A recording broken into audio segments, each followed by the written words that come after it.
આણંદ કૃષિ યુનિવર્સિટીના કુલપતિનું વધુ એક કટકી કૌભાંડની આશંકા વ્યક્ત કરતું નિયમો છેડછોડ ભંગ કરી માન્યતાને ફાયદો કરાવતી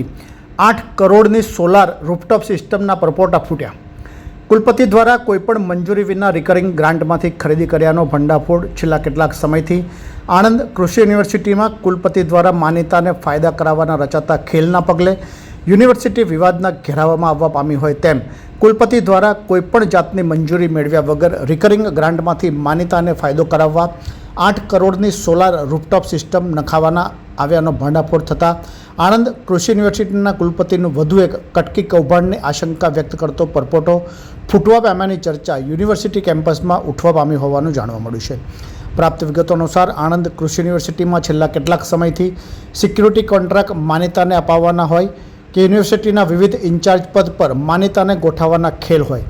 વિવાદમાં રહેવા પામતી હોય તેમ વધુ એક વિવાદનો ઊભો થવા પામ્યો હોય તેમ કૃષિ યુનિવર્સિટીના કુલપતિ દ્વારા નિયમોના છેડછોડ ભંગ કરી પોતાના માન્યતાને ફાયદો કરાવવા 8 કરોડની સોલાર રૂફટોપ સિસ્ટમ નખાવવામાં કોઈપણ જાતની મંજૂરી વિના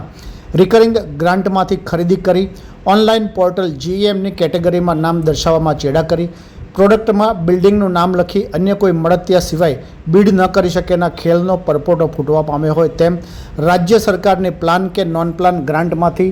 ડેડ સ્ટોક ખરીદ કરવા સમયે કૃષિ વિભાગ અને નાણાં મંત્રાલયની મંજૂરી બાદ વિધાનસભામાં નાણામંત્રી બજેટ રજૂ કરતા હોય છે। તેમાં સમાવેશ થાય ત્યારબાદ જે તે પ્લાન કે નોન પ્લાન યોજના હેઠળની ગ્રાન્ટની ફાળવણી કરવામાં આવતી હોય છે। તેમ છતાં આણંદ કૃષિ યુનિવર્સિટીના કુલપતિ દ્વારા તેની ધરાર અવગણના કરી કરોડોના ખર્ચે સોલાર રૂફટોપ સિસ્ટમ ઇન્સ્ટોલ કર્યા બાદ વિવાદનો મતપૂડો છંછેડાવા પામ્યાનું જાણવા મળ્યું છે। ये है हलचल टीवी नेटवर्क